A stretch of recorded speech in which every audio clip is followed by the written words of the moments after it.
बरसात की आड़ में छुपी शैतानी चाल, एक पंडित की हवस जो औरतों की इज्जत निगलती थी, एक ऐसी कहानी जिसे सुनकर आपके पैरों तले जमीन निकल जाएगी, जो आपकी रूह को झंझोड़ देगी और दिल को दहला देगी। गांव के किनारे एक पुराने मंदिर के पास एक छोटा सा कमरा था।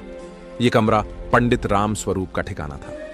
राम स्वरूप की उम्र 70 से 75 साल के करीब थी, लेकिन उसकी आंखों में अजीब सी चमक और बातों में ऐसी मिठास थी कि लोग उसकी तरफ खींचे चले आते। गांव वाले उसे नेक दिल और आलम फाजिल मानते थे। वह औरतों को प्रसाद देता और कहता, आपके दुख और परेशानियां दूर हो जाएंगी। लेकिन यह प्रसाद महज एक बहाना था। राम स्वरूप औरतों के जज्बात से खेलता, उनकी कमजोरियों को समझता और उनकी इज्जत को दांव पर लगाता। वह इतना चालाक था कि कोई उस पर उंगली न उठा सकता। गांव वालों को लगता कि वह एक नेक आदमी है, लेकिन उसके कमरे की 4 दीवारियों के पीछे एक तारीख कहानी छुपी थी। इसी गांव सूरजपुर में राधा रहती थी। राधा खूबसूरत और ज़हीन थी। उसकी आंखों में मासूमियत और दिल में हिम्मत थी। वह एक गरीब किसान की बेटी थी और उसकी जिंदगी मेहनत और ख्वाबों के बीच गुजरती थी। राधा का दिल अजय पर आ गया था, जो गांव का एक ईमानदार दुकानदार था।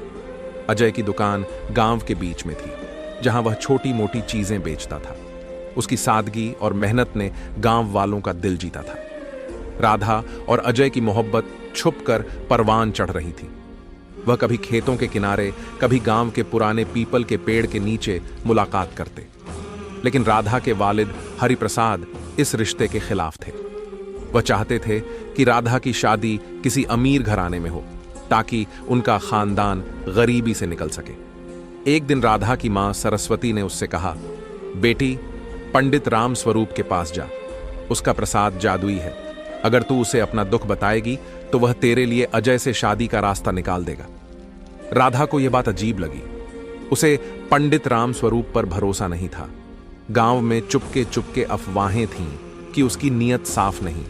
कुछ औरतें उसके पास गई थीं और वापस आने के बाद उनके चेहरों पर अजीब सी खामोशी छा जाती थी, लेकिन कोई खुलकर न बोलता। फिर भी सरस्वती की जिद के आगे राधा को झुकना पड़ा। बरसात के एक दिन राधा मंदिर की तरफ चली। उसने नीली साड़ी पहनी थी, जो उसकी खूबसूरती को और निखार रही थी। बरसात की बूंदें उसके चेहरे पर गिर रही थीं और उसका दिल धक धक कर रहा था। मंदिर के पास राम स्वरूप अपने कमरे में बैठा था। उसने राधा को देखते ही मुस्कुराकर इस्तकबाल किया। आओ बेटी, क्या परेशानी है? उसकी आवाज में अजीब सी मिठास थी। राधा ने हिचकिचाते हुए अपनी कहानी सुनाई। उसने बताया कि वह अजय से मोहब्बत करती है, लेकिन उसके वालिद इस रिश्ते के खिलाफ हैं। राम स्वरूप ने सिर हिलाया और कहा, यह तो बहुत छोटी सी बात है राधा। मेरा प्रसाद तेरी जिंदगी बदल देगा। यह ले, और इसके लिए तुझे मेरी बात माननी होगी। उसने राधा को प्रसाद दिया और कहा, आपके दुख और परेशानियां दूर हो जाएंगी, लेकिन इसके लिए खास पूजा रात को अकेले करनी होगी। तुम किसी को ना बताना। राधा का दिल धक धक करने लगा। उसे राम स्वरूप की नीयत पर शक हुआ। उसने पूछा, क्या यह पूजा दिन में नहीं हो सकती? राम स्वरूप ने हंसते हुए कहा, बेटी, जादू रात को ही होता है। तुम फिक्र न करो, मैं तेरा भला ही चाहता। राधा घर वापस आई, लेकिन उसका दिल बेचैन था। उसने अजय को पीपल के पेड़ के नीचे मुलाकात की और सारी बात बताई। अजय गुस्से से भर गया। उसने कहा, राधा, यह पंडित कोई अच्छा आदमी नहीं। गांव में उसके बारे में बातें चलती हैं। तुम उसके पास वापस नहीं जाओगी। लेकिन राधा ने कहा, अजय, अगर हम उसे बेनकाब न करेंगे तो वह औरतों को अपनी चालों में फंसाता रहेगा। मुझे एक मंसूबा बनाना होगा। राधा ने अजय के साथ मिलकर एक मंसूबा बनाया। वह रात को राम स्वरूप के पास जाने वाली थी, लेकिन इस बार वह अकेली नहीं थी। अजय, गांव का पंच शिवनाथ और उसका दोस्त रमेश छुपकर उसकी हिफाजत के लिए मौजूद थे। रात हुई। राधा ने अपनी मां से छुपकर मंदिर की तरफ कदम बढ़ाए। बरसात अब भी जारी थी और उसका दुपट्टा भीग चुका था। राम स्वरूप अपने कमरे में बैठा उसका इंतजार कर रहा था। उसने राधा को देखकर मुस्कुराते हुए कहा, आओ राधा, आज तेरी मोहब्बत का ख्वाब सच होगा। उसने पूजा शुरू की और प्रसाद दिया, कहते हुए, आपके दुख और परेशानियां दूर हो जाएंगी। लेकिन उसकी नजरें राधा पर टिकी थी। जैसे ही वह राधा के करीब आया और उसका हाथ पकड़ने की कोशिश की, राधा ने जोर से चिल्लाया, यह क्या कर रहे हो पंडित जी? उसी लम्हे अजय, शिवनाथ और रमेश कमरे में दाखिल हुए। रामस्वरूप घबरा गया। उसने भागने की कोशिश की, लेकिन गांव वालों ने उसे पकड़ लिया। राधा ने सबको रामस्वरूप की असलियत बताई कि वह प्रसाद के बहाने औरतों को धोखा देता था। गांव वालों ने उसे सजा दी और गांव से निकाल दिया। राधा की हिम्मत की कहानी गांव में मशहूर हो गई। राधा के वालिद हरिप्रसाद ने भी अजय से उसकी शादी कबूल कर ली। 1 साल बाद राधा और अजय की शादी हुई। शादी के दिन अजय ने राधा के हाथ में एक चांदी का कंगन पहनाया, जो मोहब्बत का बंधन था, न कि किसी पंडित की चालाकी का। राधा ने घर संभाला और गांव की औरतों को सिलाई और कढ़ाई सिखाने लगी।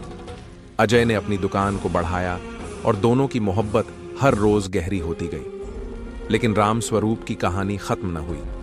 उसके दिल में बदले की आग सुलग रही थी। वह गांव से निकल गया, लेकिन उसने अहद किया कि वह राधा और गांव वालों से हिसाब चुकता करेगा। 1 साल बाद गांव में एक नई अफवाह फैली। एक नया पंडित विश्वनाथ गांव के करीब एक छोटे से आश्रम में रहने आया। उसकी उम्र भी 70 से 75 साल थी, लेकिन उसका चेहरा पुरकशिश था। वह औरतों को प्रसाद देता और कहता, आपके दुख और परेशानियां दूर हो जाएंगी। गांव की औरतें उसकी तरफ खींची चली गईं। राधा को यह सब सुनकर शक हुआ। उसने अजय से कहा, यह विश्वनाथ कोई नया पंडित नहीं, मुझे लगता है कि यह रामस्वरूप की नई चाल है।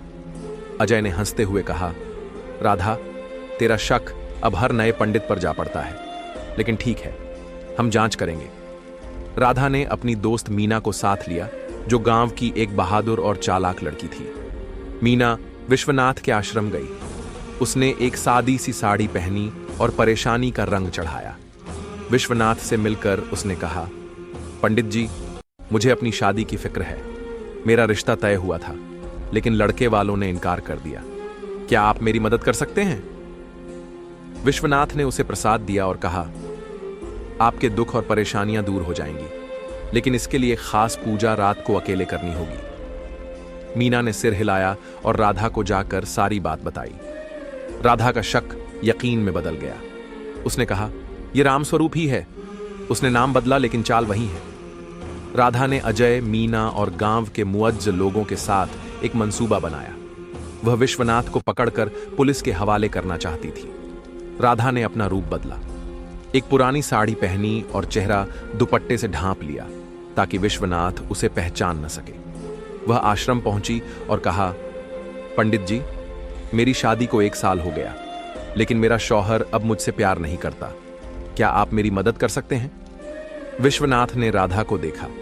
उसकी आंखों में वही चमक थी जो रामस्वरूप की थी। उसने प्रसाद दिया और कहा, आपके दुख और परेशानियां दूर हो जाएंगी। बस तुझे रात को एक पूजा के लिए अकेले आना होगा। राधा समझ गई कि यह वही पुरानी चाल है। उसने विश्वनाथ से कहा कि वह रात को आएगी, लेकिन इस बार राधा ने पूरे गांव को अपने मंसूबे में शामिल किया। उसने पंच शिवनाथ, अजय के दोस्त रमेश और अपने वालिद हरिप्रसाद को भी बताया। रात हुई। विश्वनाथ अपने आश्रम में राधा का इंतजार कर रहा था। जब राधा आई, उसने अपना दुपट्टा हटाया। विश्वनाथ हैरान रह गया। उसने राधा को पहचान लिया और चिल्लाया, तुम वही लड़की हो जिसने मुझे गांव से निकाला था। राधा ने मुस्कुराते हुए कहा, हां रामस्वरूप, या अब विश्वनाथ कहलवाओ, तुम्हारी चालें अब नहीं चलेंगी। उसी लम्हे अजय, शिवनाथ, रमेश और गांव वाले आश्रम में दाखिल हुए। विश्वनाथ ने भागने की कोशिश की, लेकिन गांव वालों ने उसे पकड़ लिया। राधा ने सबके सामने कहा, यह वही रामस्वरूप है जो नाम बदलकर दोबारा हमारे गांव की औरतों को धोखा देने आया था। गांव वालों ने विश्वनाथ को पुलिस के हवाले कर दिया। इस बार सबूत इतने पुख्ता थे कि वह जेल की सलाखों के पीछे चला गया। राधा की हिम्मत की कहानी एक बार फिर गांव में गूंज उठी। मीना ने राधा से कहा, तुम एक आम लड़की नहीं राधा, तुम हम सबके लिए एक मशाल हो। राधा और अजय की मोहब्बत की कहानी मजबूत हो गई। एक रात जब बरसात हो रही थी, अजय ने राधा को अपने घर की छत पर बुलाया। उसने राधा के हाथ में एक चांदी का कंगन दिया। अजय ने कहा, राधा, तुमने न सिर्फ मेरी जिंदगी बचाई, बल्कि पूरे गांव को एक धोखेबाज से नजात दिलाई। राधा की आंखों में आंसू आ गए। उसने कंगन पहना और अजय के गले लग गई। बरसात की बूंदों के बीच दोनों ने हमेशा साथ रहने का वादा किया।